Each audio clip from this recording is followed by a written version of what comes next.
Y'all, welcome to the Not Just a Cleaning Lady podcast show. We're your hosts, Kevin and Grace Reynolds. We're the founders of the American House Cleaners Association and the owners of Handmade. And in case you're a first-time listener, this podcast show is sponsored by the American House Cleaners Association. We are a national community and also a movement. We're here to fight the stigmas on cleaning and professional cleaning providers, which in our opinion has really held our industry back over these years, not putting the focus on the professionals that do the work, but more so on harmful chemicals and what have you. But anyway, we're broadcasting worldwide here from the Northeast Piney Woods here in Texas. And we hope y'all are having an incredible week. Grace, how you doing? I'm doing good. I'm really excited to do this interview with Eric Grace out of Rogue Valley in Oregon. And he's had a cleaning service for 15 years out there. And he's also a leader in some spiritual aspects of life. And so I know like that's a big part of our growth as individuals and for our businesses. And so I really look forward to this conversation. So do I. And Eric and I just want to address the elephant in the room here real quick. And we are, Eric, you're a man and you're in the cleaning industry, and so am I. And you just happen to be the first man that we've had on the Not Just a Cleaning Lady show as an owner of a house cleaning business. And so we're looking forward to talking about the stigmas on men in the cleaning industry. But before we dive into that, Eric, if you can just take a moment to just introduce yourself and your business and kind of, share with us how you got into the cleaning industry, why you got into the cleaning industry. And let's just start there with your background and your journey into the industry. All right. Well, thanks. Great to be here. And first off, I just want to send some appreciation you guys' way, because you have done no small thing in creating the AHCA, and just putting out so much great content and support and trainings for individuals that are growing their businesses and trying to figure out what it means to be a cleaner and run a cleaning company. You really created a great system for people and support and community. So if you're a first-time listener to this, I just really encourage you to check out what Grace and Kevin are doing, because it's really quite fantastic. When I first started, there really wasn't anything like that as far as the AHCA. The only thing I was familiar with was AHCA, the Association of Residential and Cleaning Association or something like that, which I was a member of for a while. But the kind of support that you guys give is way above anything that AHCA had put together. So just want to acknowledge you guys for that. Starting my company back in 2008, I was a counselor for several years, and I felt like I'm taking a break from that work. And I had a friend of mine who had done some carpet cleaning, so I started helping him out on the side. And his carpet cleaning company was all eco-friendly and non-toxic. So that was kind of cool in itself, not being around harsh chemicals. And then he knew of someone that was needing some house cleaning. And the woman had really, she had chemical sensitivities. So she needed, only products that weren't going to trigger her migraines. So then I started researching the best products, and she and I started having conversations about that. I got hired working, cleaning for them.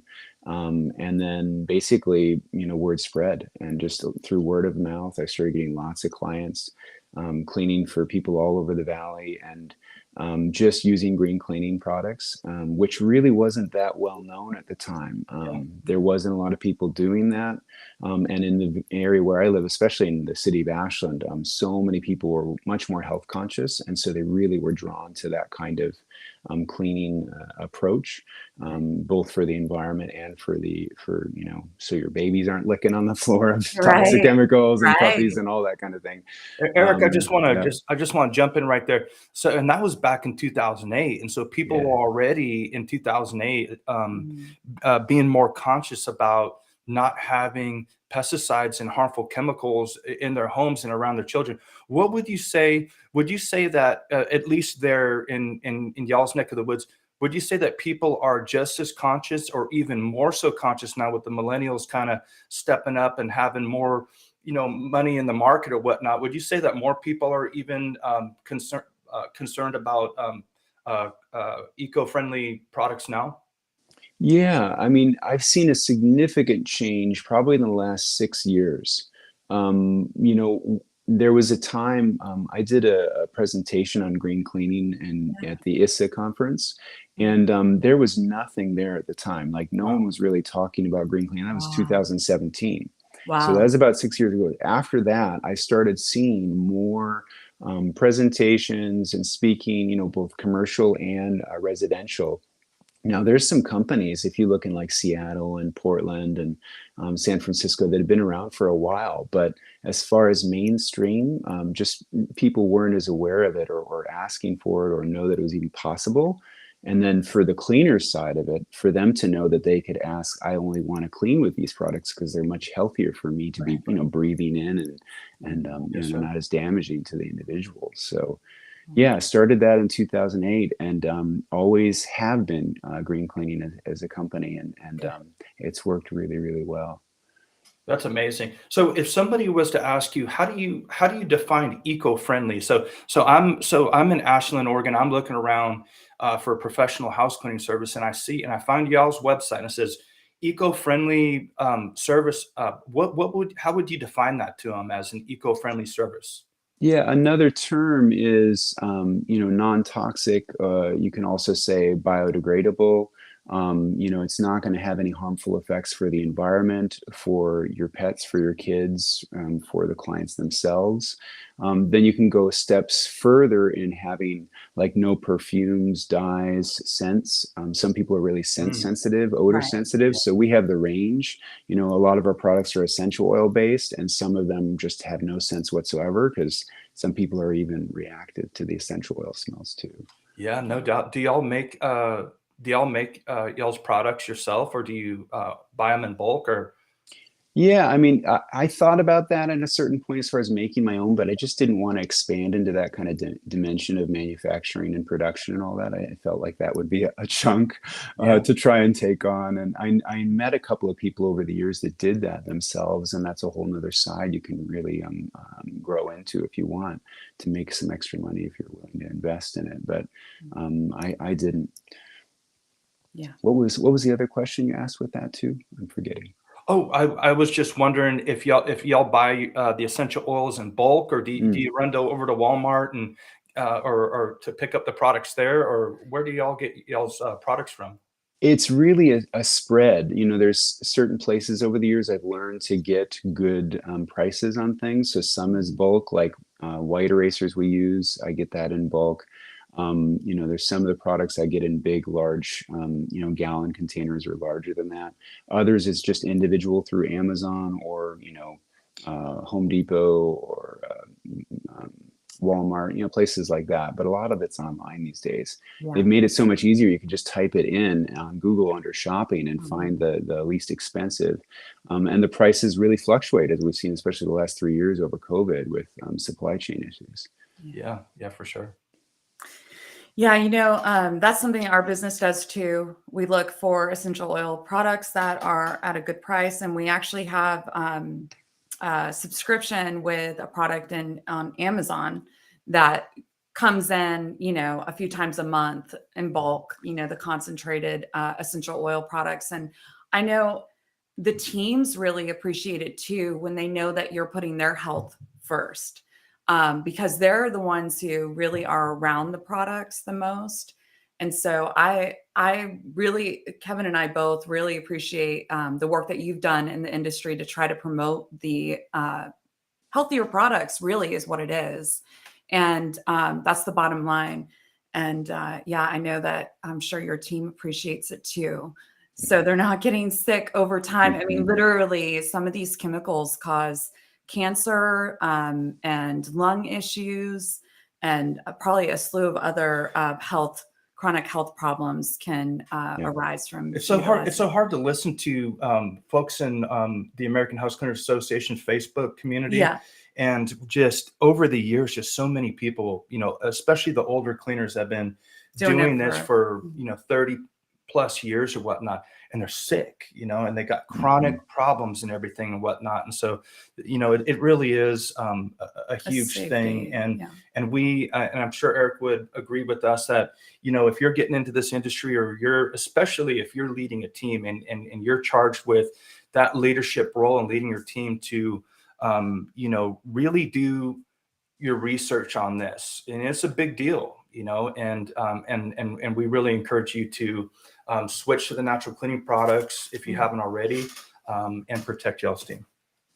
Yeah, I mean, if I can add here onto that, Kevin, the two components of self-care, how important that is as a cleaner, and then the stigma about I ran into this a lot around green cleaning, is both cleaners that I would start training and clients would say, oh, well, those products don't work as well. Right. And they really do. I mean, we have no issues with our cleaning. They work so well on all the surface types, and it helps our staff maintain better self-care practices and routines, which we really support along the way of, a good work-life balance, and then making sure, they're getting great rest, and they're, stretching is fairly frequently, hydration, good food, all those kind of things. So they're feeling healthy. And I mean, cleaning is really physically demanding work. And if you're using products that make you physically unhealthy, it kind of goes against the grain of actually trying to support them to thrive in their role. That is absolutely a great point. That's yes, 100%. Yeah, you said that very well. Yes. So the stigma on men, we'd love to hear your experience with that, your thoughts on it, maybe even incorporating that into your spiritual journey. I think there's so much to it, and it really is a deep seated issue in our society, and it stems from, I think, quite a few different things, but we'd love to hear have you ever thoughts. knocked on somebody's door and said GraceWorks House Cleaning Services, and they open up the door and they look at you and they go, you're a guy? Yeah, well, in the beginning, since it was just me, everyone always knew it was a guy. Right. Later on, after I started hiring individuals, and I started with independent contractors in the beginning and eventually had employees, I've had other men that have worked with my company, and I have 2 men right now. So I've had instances where one, the husband wasn't comfortable with having a man in the house with his wife being there. So there was tensions that would come up there, and then we'd have to figure out a solution, or it just wouldn't be a good fit, or we'd find another cleaner as time went on. Sometimes the women, if the women were home and I would be cleaning there was almost kind of an association like I was a handyman. So they would ask me to do things that they probably wouldn't ask a woman to do, like changing out the filters or a light bulb or something like that, which now I've encouraged all of my staff to offer those kind of supportive things, because I think women are completely capable of doing those kind of things. So, but that was interesting. There was sometimes like a pedestalization that I saw women do with me, like seeing that I knew better in things, whereas if it was, I've seen with my female cleaners, they wouldn't do that in the same way. So there was a kind of relationship in that way. And there was also a really big stigma around, as I had male cleaners, not so much with me being the owner. Usually when you're the owner, they see like, oh, you know what you're doing because you're an owner. But when I had just male cleaners, sometimes there was just the sense that women cleaned better. So there's a whole stigma about that, and not wanting a male cleaner versus a female cleaner, because women are in the home and they know how to tend to the home better. So those are kind of some of the stigmas that we had to wrestle with over the years. But I think, men are just as capable as women as cleaning, as long as you do your due diligence with your hiring process and make sure, they just have great attention to detail. And one of our, high end, if they don't pass through the gate of in the interview saying that they love cleaning, we won't hire them, because you'll burn out so quickly if you don't actually love cleaning. Absolutely right. Yeah. And that doesn't matter if you're a man or a woman. I mean, you're just, you'll last a couple of months maybe if you don't really love it. Right. Yeah, for sure. Let's go a little bit deeper on the stigmas, Eric, on cleaning. What would you say is like the cause for, and not just, let's not just talk about the stigmas on male cleaners, but let's just talk for a moment on the stigmas on cleaning in general and on professional cleaning providers. Where do those stigmas come from in your mind? Where did they start? Where did they come from? Why has this been such a big problem? Well, I mean, when I think about it right now, just you asking that question, I mean, it's so deep seated in class structure and like historically, like if you look at slavery, indentured servants, it goes way, way, way, way back as far as individuals that were seen just the hired help or, slaves. So there's a way that the whole industry of caring for others, which we're going into more of a service market Absolutely. in our society now, right? But it's for so long, whether you were a cleaner or like I see this in the caregiving industry too, which is just fascinating because you're caring for your loved ones, just like we're caring for people's homes. It's important work, and yet it's seen as lower on the spectrum of things, and usually it doesn't pay so well. So it's fascinating. And teachers, the same kind of thing, which is, to be teaching children who are our most important, just the most important aspect of our families, to have teachers be paid so low, and they're spending so much time with them. So there's some things in our society that we still have really backwards, where how much we value things aren't always shown with respect, and with good pay and that kind of thing. So yeah, I'd say it goes all the way back to class structure, slavery, indentured servants, all of that kind of thing, and just not having respect for the work. And as you guys have really put forward in the AHCA, the importance of cleaning on health, and just, in your training program, talking about that, the historical narratives around that, how much that changed once cleaning started to come forward more, what kind of improved health situations that's created for individuals. I love how you guys did that. It's wonderful. Thank you. Yeah, thank you, Eric. Yeah, absolutely. I think it is a class structure that has always been.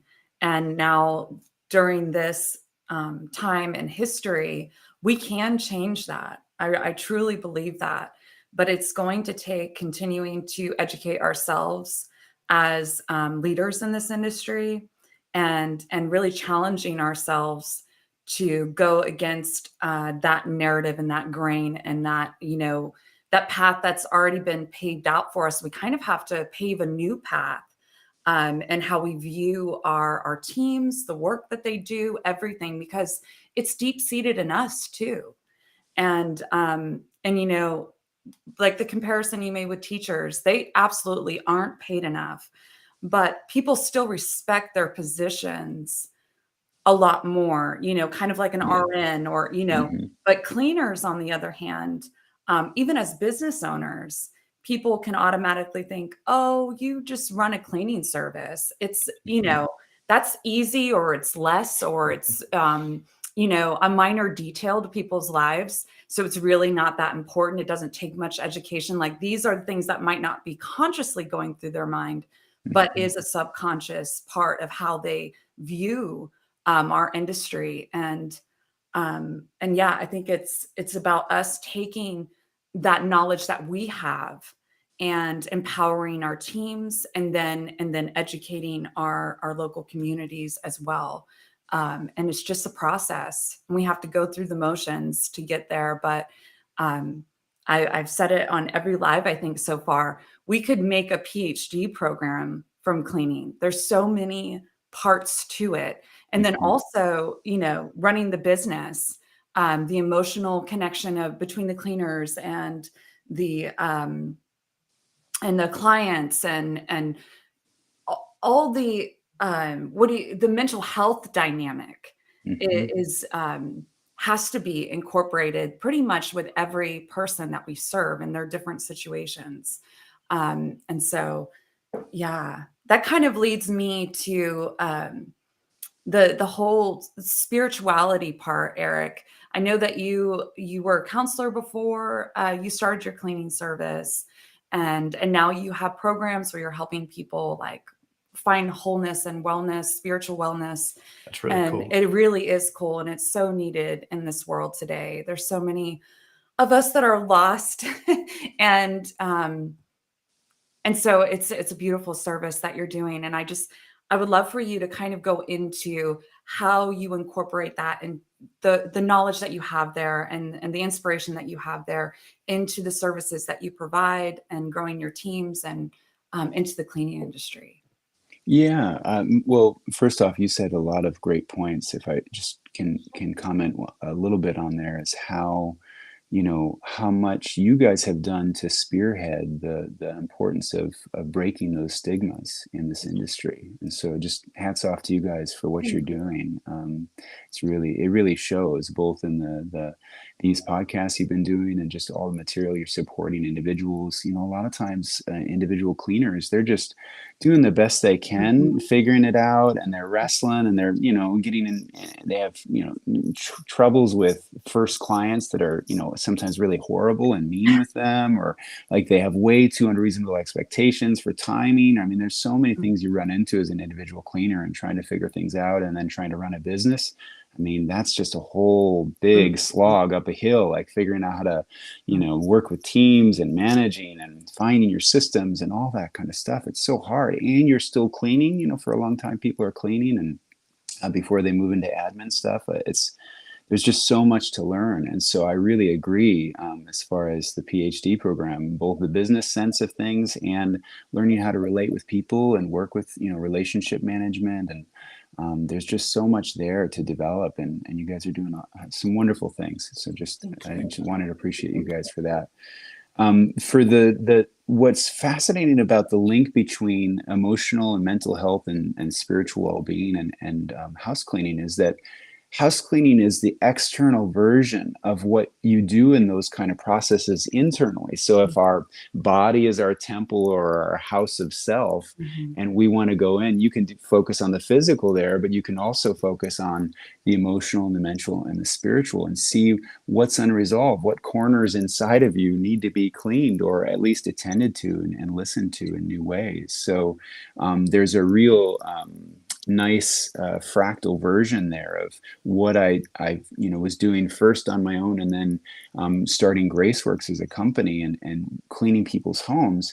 Now in working with people in the groups that I do and the one-on-one work, like I help them get in touch with those places that just feel, shame, anxiety, depression, a sense of disconnectedness, unworthiness, all those places that just haven't been cared for, and they need attention and presence and kindness. And those places can come up into the space in a relational field where there's just welcoming. There's a deep welcoming and curiosity and finding out why that's there in the first place. And it's such a joy, like that same joy that I always would feel at the end of a cleaning when you could look at the house and it's just like, wow, this feels so good. And knowing the clients will come into the house and be like, oh, wow, this feels so great. I can relax in my home. And oh my God, they got that too. Like that kind of feeling translates to working with clients where when they really have the courage to encounter those places on a feeling level that are difficult, they're uncomfortable, it's not easy. But when they're willing to encounter it and feel those places in a supportive environment, they come out on the other side with that more of that wholeness. And it's a similar feeling, but it's just in a different way. So, for me, I've always had an orientation for spirituality and personal growth and all of that. And when I was doing cleaning, those many years, I cleaned for, I think, 9 years before I transitioned into the office and, HR role and all that. So when I was doing those, all those house cleanings, I would have an earbud in and listening to audiobooks or, podcasts or, just music, getting things moving and continuing to reflect on my own growth and healing. Yeah, absolutely. Yeah, I really like that point. And years ago, I guess within 3 years of us starting Handmade in Walla Walla, I went through some significant healing processes and like remembering things that I had blacked out for a long time. And during that time, I was utilizing cleaning to reflect. And I had like this whole like cleaning for therapy that I wrote out, and I shared them with some of our team members. And I think it did help some, but most people, it's like you have to be going through that Yeah. and really facing the things that maybe you've gone through, facing the things that you haven't wanted to face before. But it's the same process. It's like we're covered, we're good, right? Like all of us are good as human beings. God made us good. Inherently. Yeah. Yes. And we get covered in gunk, basically, and we can't see straight, we can't think straight. And so doing the cleaning process of a home, you can mentally almost envision that, or you can envision that, like you were saying, like the corners and the crevices all within us need to be cleaned too. And so you're kind of putting that on a concrete level that you can see while you're going through the process of cleaning yourself out in a way. I don't know if anybody can use that advice or that experience to help them, but I like what you said, Eric, reminded me of that. And it's so true. It's so true. Yeah, that was my experience for many years. I was working through a lot of shame. I had carried a lot of shame. And so the cleaning helped me be with that. The upside also with cleaning is I was an introvert and I really liked being alone at times. So cleaning homes that, a lot of times the clients aren't there, it gave me time to self-reflect while cleaning. Right. And when you step into other people's homes, you can also see other ways of living that can give you reflection on, oh, that's another way of, creating a house or decorating a house or, living in life. So I met lots of people and there was just so many upsides to that whole period of my life. That's awesome. And the other thing I'd say too about running as a business owner for those that are listening, like just the challenges to learn how to lead and work with, staff and manage all the things that can come your way. That in itself is such a personal growth journey. I mean, because you just there's ways you're really forced to grow and stretch in ways you weren't expecting. It's like, oh, what's coming around the corner this week? What fire might I have to put out? And what client issue is there? Or what cleaner, is frustrated about this X, Y, and Z that I have to respond to? Or, all of those retention issues, things that can come up too.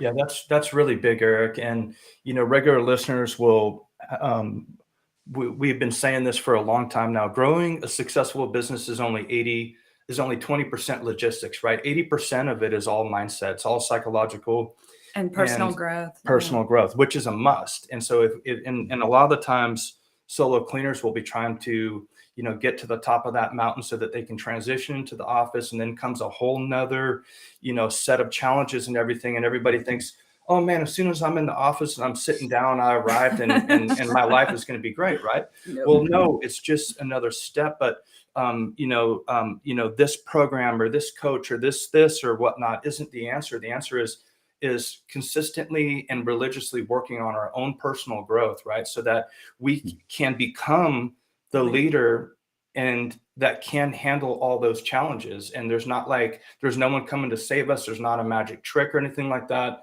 or a magic program. It's really just putting in most of our efforts. And this is what Grace and I continue to do every day, which is work on our relationship, work on our own personal growth as parents, as individuals, and then also as a couple. And so, and I know that you host a bi-weekly call series on Clubhouse called the Holy Human House. Do I have that right? Yeah. And also, is that a program? What do you do there? And would you think that cleaners, solo cleaners, all the way up to folks, doing seven figures or whatnot that are on that journey to growth, do you think that could benefit house cleaning business owners while they're trying to grow themselves? Because folks, if you grow yourself, your business is going to grow. If you grow yourself, your bank account's going to grow. But that's the only way to success and growth is personal development and consistent growth. And so tell us a little bit, Eric, if you could, about the Holy Human House, and that's a bi-weekly call series, and how could people find you there, and how would that help them become a better, stronger business owner?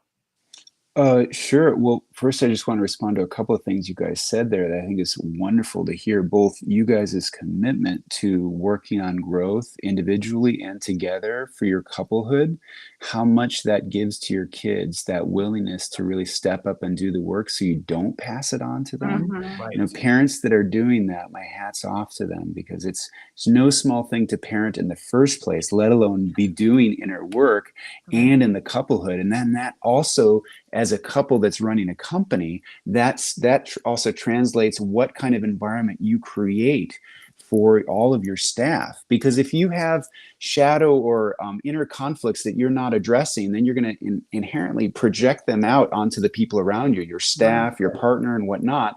So if you're taking personal responsibility for your unconscious, then you can start to attend to those things, which frees up the space then between you and your partner and your kids and your staff for things to flow easier, for there to be more thriving and connection and enjoyment. So that you guys have that kind of commitment, and you're leading how you are, is just wonderful, wonderful to hear. It makes such a difference. And, you know, what I found in running my own company is that there were certain things, you know, like each week it'd be like, okay, what's the learning? What do I need to learn from how this week is showing up? You know, what system do I need to fine tune? How do I need to train better? How do I need to market a little bit better? Or are there things that I'm doing in my relationships that are impacting the individuals involved in a negative way, or maybe just a stagnative way, that I could reflect on?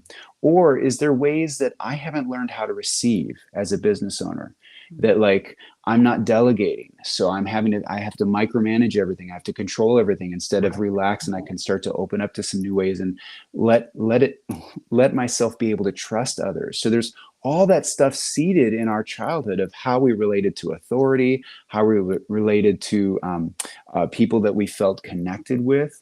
There's so much there that if you do the work to start looking back there, you can start to attend to it, and that frees up your present to be that much more enjoyable. And, you know, it took me several years to get to the point where I actually could just be in a receive mode with my company. So I have my trainers, I have my office manager, I have my staff that are cleaning, and I put just a couple of hours into my work with GraceWorks now. So, but it took a long time to get to that point where I felt inside I was worth it, to then take this space now so I can work one-on-one with clients and in groups, doing the stuff that I really, really love, you know, helping them transform. And this call series that you talked about, the Holy Human House, it's been going for about 2.5 years, where it's usually every 2 weeks I'm doing a different call on different topics. And I've done 3 main series. I'm drawing from a couple different traditions.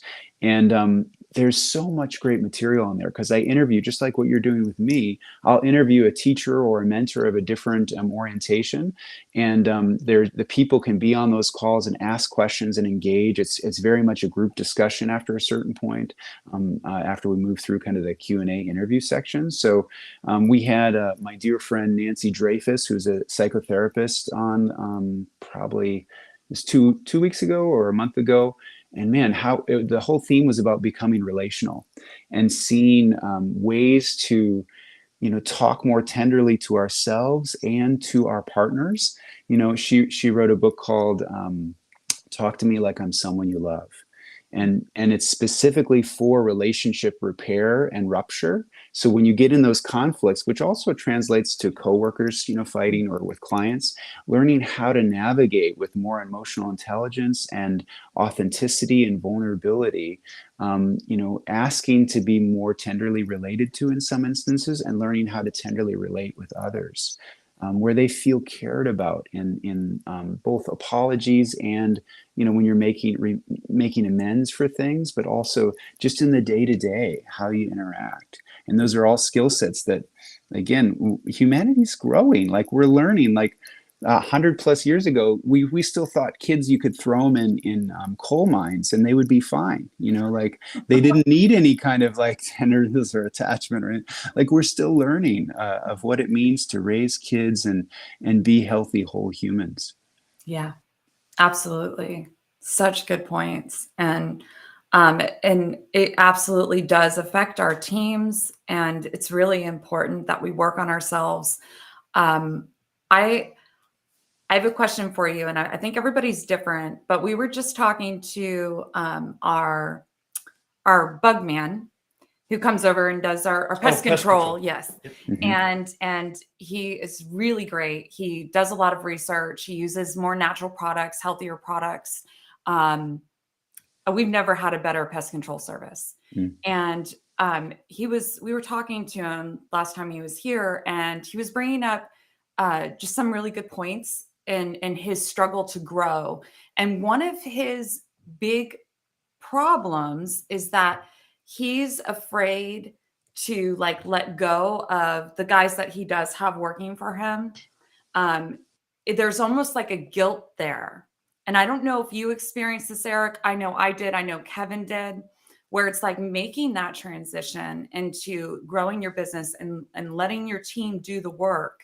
I can imagine that it is a widespread, hurdle that we all go through or a lot of us go through as business owners, and allowing the work to be done by someone else and realizing that you're actually providing them with an opportunity. As long as you keep your mindset there and growing that opportunity for them, it's good to let go of that guilt. But can you speak to that at all? Maybe give some points of views, to like pointers for people to like let go of that guilt and let themselves grow as individuals and grow their teams.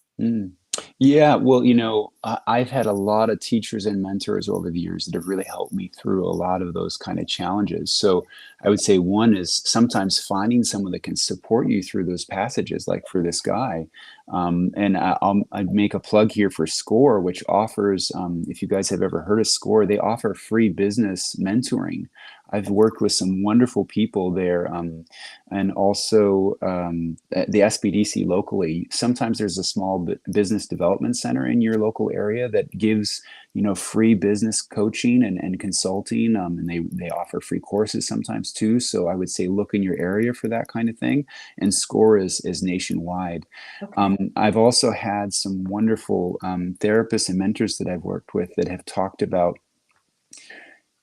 helped me navigate when I felt, you talk about guilt, and the part of me that learned as a young child I had to protect my own more deeper vulnerable places. And then that part of me kind of came like a false me that had to navigate life. And so it couldn't relax and receive.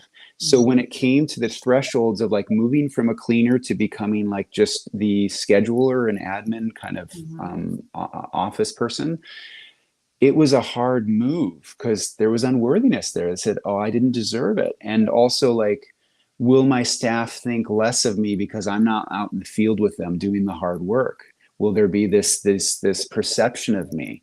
And then the same thing from moving from hiring an office manager eventually and training them to just being the owner, and like, and that structure, how to wrestle with that internally. And now even to move to this next step of working with people in a whole separate company, to feel like the perceptions is, there's not a judgment of, he's just off doing his own thing, he doesn't care about us, or like he's not doing the hard work, or all those kind of things. That took a lot of inner work of being with that place inside that didn't know how to receive. And as I've worked through that and connected more with my staff, like we have really fun business meetings and go out and do like bowling and create a wonderful company culture where the staff feel really appreciated. The norm is they say they've never worked for a better management and boss and situation where they feel so cared for. And they really enjoy the work. So it's not a disservice to them for me to take the steps for things that are nourishing for me. And that can be a hard thing to really get, that what's healthy for you is also healthy for others. If you really go deep inside on those things and how it plays out in your relationships. I've got an office manager that she loves the work. She is thriving and she's getting paid well. And my staff that are cleaning and are training, they love doing that as well. So it's a win-win-win. It really doesn't have to be this win-lose thing. Right. But we have parts of us that can be deeply set in a certain way of seeing and feeling reality that you can start to connect with and figure out, what's really going on here? And when did I learn that, And does that still serve me to hold going forward into my life? Right. Yeah, Absolutely. that's amazing. Yeah. Eric, I really like what you're saying about, creating, an awesome company culture. And what would you say to, and I know this is a big problem right now, this is probably the number one problem, or I shouldn't say problem, I should say challenge that people are facing in our industry is team building. And so, you hear it all the time, which is, I can't find anybody. Nobody shows up. What would you say to somebody, a cleaning service owner in the AHCA community right now that is struggling to build a team, struggling to find anybody? And how would you speak on that? And what advice would you give to that individual right now that is, at the point of maybe even giving up on everything and saying, you know what, I just need to go back into the field. This isn't for me or whatnot. And then kind of blaming it on, maybe, the president or the government or just something else outside of them or whatnot. What would you say to encourage them or give them some direction? First off, I would say, if you can, lean in a little bit more and see when your perceptions, when we're running in victimhood mentality, that's usually a sign our protection is operating versus our really gold, soulful, centered adult self in life. So being curious about our victimhood, you mentioned about putting on the government or whatever else, something outside of us. That's always an opportunity to look in and see what's going on there. And there's so many fine-tuning things you can do depending on what stage you're at. Because like for me, when I was working with independent contractors, there was certain steps that I could do to hire and contract individuals. But then, like the challenge with that was I didn't have any control. I couldn't train them. I couldn't even have, you're not supposed to be able to, at least in Oregon, you're not supposed to have any even business meetings. You can't give any kind of training advice. Yeah. So I couldn't tell them what products to have. All of that kind of stuff. You have to have hands off because they're independent contractors. So depending on how you've set up your business, the upsides of having employees is you get complete control of how you want to run it. And the upside of that is that you can create an environment that says, this is an environment for kindness, care, authenticity. Here's what our values are. And then you start to orient the people I'm hiring. They've got to match my values. Otherwise, they're not a fit. So we only look for staff that have a servant's heart, that have an orientation of kindness and care that they're bringing to their relationships in the home and whatnot, that really love cleaning. I mentioned that before. So there's, 4 or 5 things that they're if the individuals that I'm looking to hire don't fit that, then it's a no-go. On the other end, if I don't feel worthy enough to say, I'm worth charging this much. My company is excellent. We deserve to be paid well for what we're doing.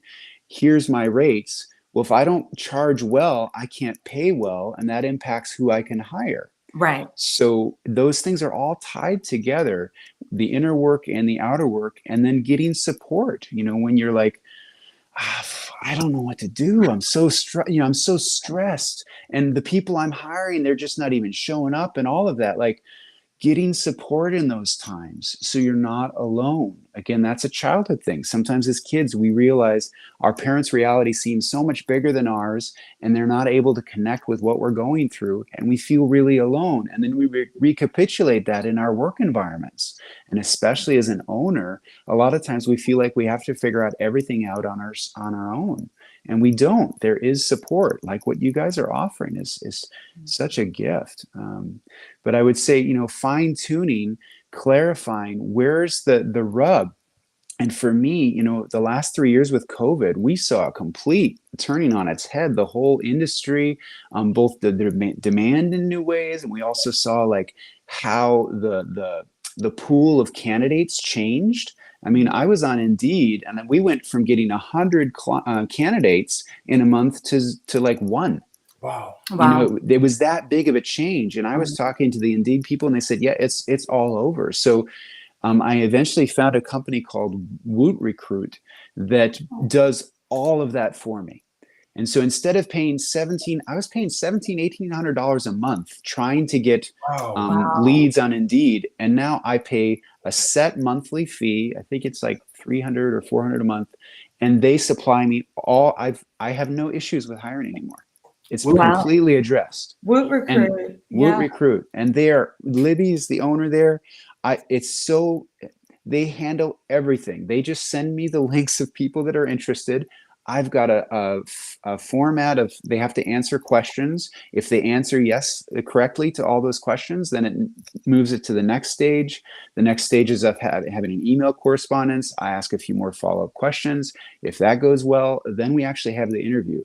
My time is precious. So I want them to go through all those stages before we even have my time invested, because I still do the HR part of the business. And once I'm meeting them and having a face-to-face conversation, it's 80% of the time they're a yes, that actually end up hiring them, because they've gone through all of the obstacles, so to speak, to get to the point to prove that they're actually a fit for the company. Very cool. So again, that comes with your sense of worthiness of like, if you're offering a great service and you can train well, and you have a great company culture, you're providing something that's of a real value that reflects to the inner sense. Do you feel like you have something inside that's of real value? If not, do the inner work. If you don't feel like your training's good, find help to get support around how to train better. If you feel you kind of have to get clear about where are the areas that you need support on, and then ask for that. So if you're struggling, and you're stressing out and you can't find, individuals to step in and work for you, and you can't get into the office, then get support. It's very counterintuitive. Like when you're stressed, you're like, I can't afford, I can't afford having support. Well, then like SCORE is free. You can reach out to SCORE or SBDC. That was all free. You can get support even though you don't have money at the moment to put into it. And then later on, once you start to get a little bit more flow, you can find some individuals that also can, that have more monetary aspects involved. Right. Absolutely. Yeah, absolutely. Love it. Yeah. When I was researching and reading about Eric Grace and GraceWorks Cleaning or whatnot, now, there's all kinds of awards that y'all have won or whatnot. And so there's so many that I don't even know where to start. Tell us about your most, your achievements and awards that y'all have earned.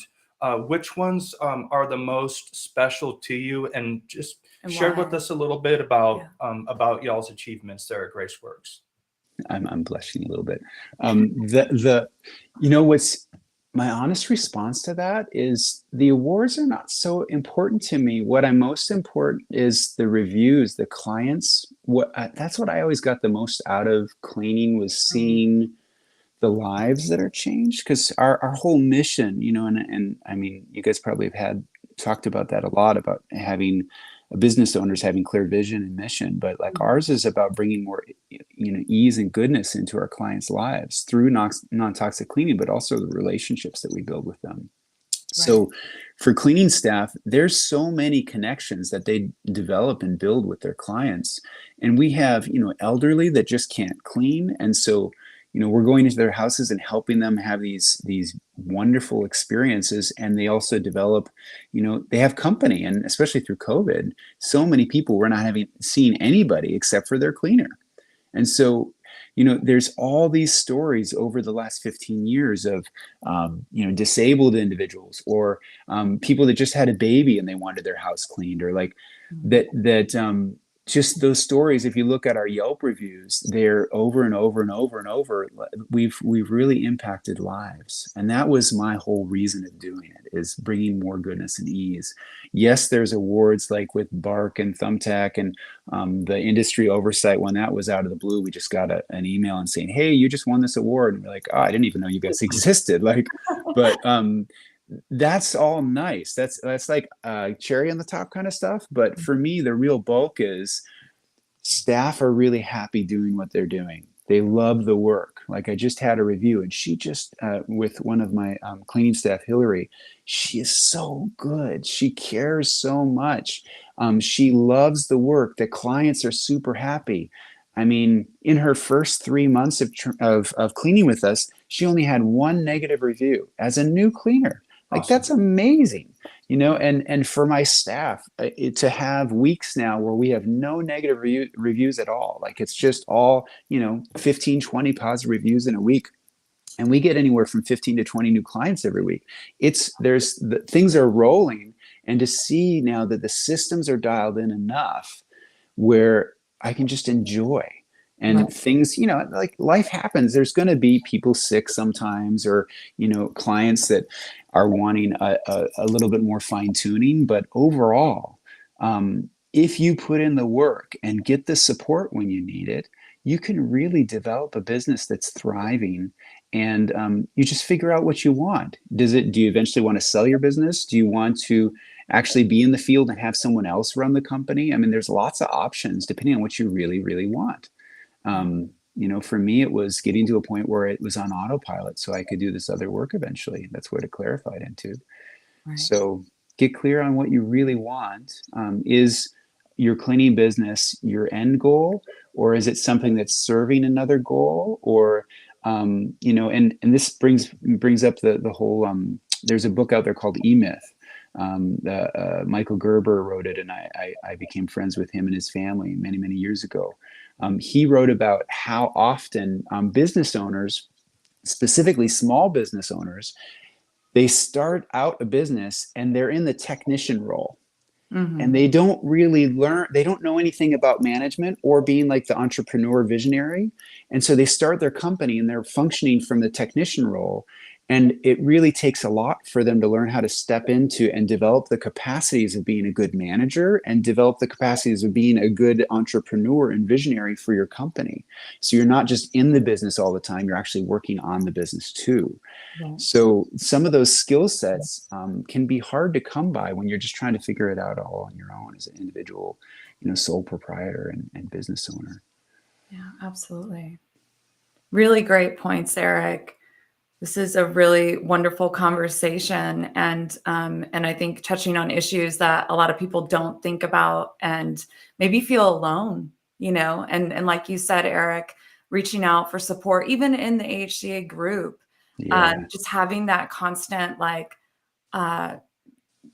other people who are going through similar things. So we're not feeling alone, because it's easy to feel alone, especially as an entrepreneur, where it feels like, or trying to get to that point of actually, like you're saying, becoming that entrepreneur that you're envisioning. And there is, for all of us, especially in the beginning, lots of roller coaster rides that you're going to be on, and you never know what's going to happen the next day.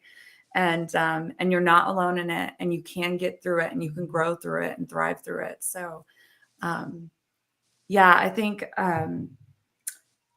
I think spiritual awareness is key to creating the businesses and the life that we want, whether, we want to grow beyond just having a cleaning service. But in the end, even those cleaning services, even if you are looking to get into other things, the cleaning service itself is the end all for that cleaning service. And so creating something that actually gives people that vision for their life. And I know a lot of our AHCA members are utilizing the PCP course for their staff. I know some people choose not to for various reasons, but it's really helpful to our staff for them to realize how important their work is, and utilizing that PCP course to kind of give them fuel right from the beginning, like launch them towards that direction, that trajectory of being a professional cleaner. Mhm. And again, you have to find people who love the work. If you don't have people who love the work, they will get burned out. And that might be like, I think that's one of the number one things that I think a lot of people run into is they're hiring for bodies. They're hiring because they need staff now, and they're not taking the proper steps. They don't know how to. And Wook Recruit, I really want to look into that, and I would love to share that with people. It sounds like it's working really well for you. But yeah, I think educating our teams on how important their work is and giving them the tools to feel like a professional, also giving them the authority and the responsibility to feel like a professional, because professionals are given responsibility and authority on some level, all of them. And so that's something that we do with our team. They're all very independent. Like you, Eric, we did try the 1099s. We wouldn't suggest it in the long run if you really want to grow a solid team that, like you said, that you can really kind of make a family. It's necessary to have W-2 employees and to really challenge yourself, to raise your rates and see your worth and see the worth of your team too. I know that's driven me a lot throughout the years. Is like, gosh, even if I feel like I don't deserve it, they deserve it. So I'm going to, go out of my way to tweak this or tweak that, and how, we're dealing with the clients and communicating with them and really trying to help them understand that the staff that we have deserves better pay. And it's necessary for us to charge the amount that we do so that we can pay them career wages, so they don't have to hop from job to job or, just always be struggling to make ends meet. So, yeah. Yeah. And that I think that's, respect in the industry, how that changes is if we start to respect ourselves in new ways. We start to establish new norms, new boundaries around pay, and then how that translates to our staff, like, showing up and offering bonuses, incentives, benefits. Like your guys' CareClicks program that I learned about was so wonderful. It's helped out so many of my staff. Awesome. The workers' comp. So, like when they go to W-2, if you're making that transition, which can be hard, you guys mentioned, I think on a previous call, you lost half your staff. I lost a good chunk of people too when I made that transition, but to educate them in the process of what they're going to be gaining, not only the tax benefits, but also there's going to be, give them other incentives, the kind of care, training, support, the access to, like, there's an Oregon Saves program here where they get a retirement fund now through, which is a nice benefit to them. With CareClicks, they have access to the unlimited, telehealth support.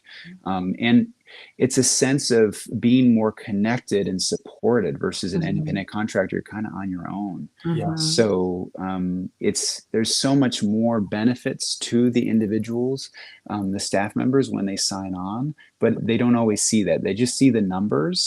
And then they don't always, if you actually show them what you're paying in taxes for them when they make the transition, you can actually show them that it's a better move for them. Right. Yeah. Right. Absolutely. We only have a couple minutes left. So want to ask you real quick, Eric, what are your thoughts about the future of the professional house cleaning industry? And then please share with us any final thoughts that you have here. Future, I think we're going to see a ways in the future, we're going to see more and more integration with technology, like AI is going to be integrating into industry more. I think there's going to be more robots and things that start to step in. We see that happening more in the commercial industry, especially like some of the machines that do all the floor care. I think it's going to take quite a while longer for that to translate into the residential industry, because there's a lot more nuance involved in the residential industry. But just a plug for your folks here.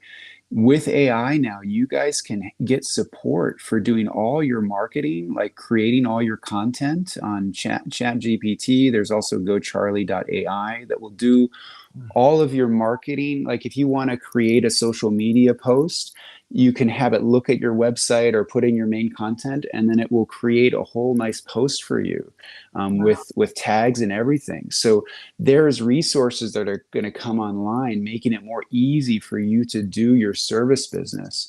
There's if you're looking for like an office manager to step in that's able to be long distance, if they don't have to be in the same location, there's something called onlinejobs.ph where you can hire someone from the Philippines for much less pay, but great workers, very loyal, excellent service, and they know English really well, that can serve your company, taking those calls and things. If you want to stay in the field and have someone in the office, or you want someone just to do the office stuff, they can do those things really, really well. That's another great benefit. And then Trainial is another program I'd mentioned to your listeners that is great at creating systems and processes and having it all in one place so that your team members can go through trainings, like my trainers that I train, and also my office manager and my staff. I have all that integrated on Trainial. So then when a new person hires on, I just send them a link and they have all the videos and all the tests and everything. It's very easy to access. So having those systems is super helpful. And again, thanks for having me on the call here. It's just been great chatting with you guys. And again, I really appreciate what you're doing, spearheading this, changing how we relate to the cleaning industry. Thank you. Sir. Yeah, thank you, Eric. Yeah, we really appreciate you too. And we'll have to have you on again here in the future and hear more about your growth and everything. Absolutely. We'd be happy to. Yeah. Eric, Grace with GraceWorks Housecleaning Services out of Southern Oregon. Thank you again, Eric. And how do people find you and the Holy Human House call series if they want to subscribe to your content so that they can continue to work on themselves and grow themselves into the leaders that can, grow solid teams and level up their businesses? Yeah, well, I do mentoring for that too. There's eric-grace.com. Everything's there on that website. In Clubhouse, there's the Holy Human House. You would look that up that way too. But you can reach out to me individually through email on that main website, eric-grace.com. All right. Awesome, Eric. Have a great rest of your day today and a great week ahead. And thank you, everybody, for joining us today on the Not Just a Cleaning Lady podcast show. We'll see you next week. All right. Bye, everybody. Bye, Eric. Bye, Kevin, Grace. Bye, y'all.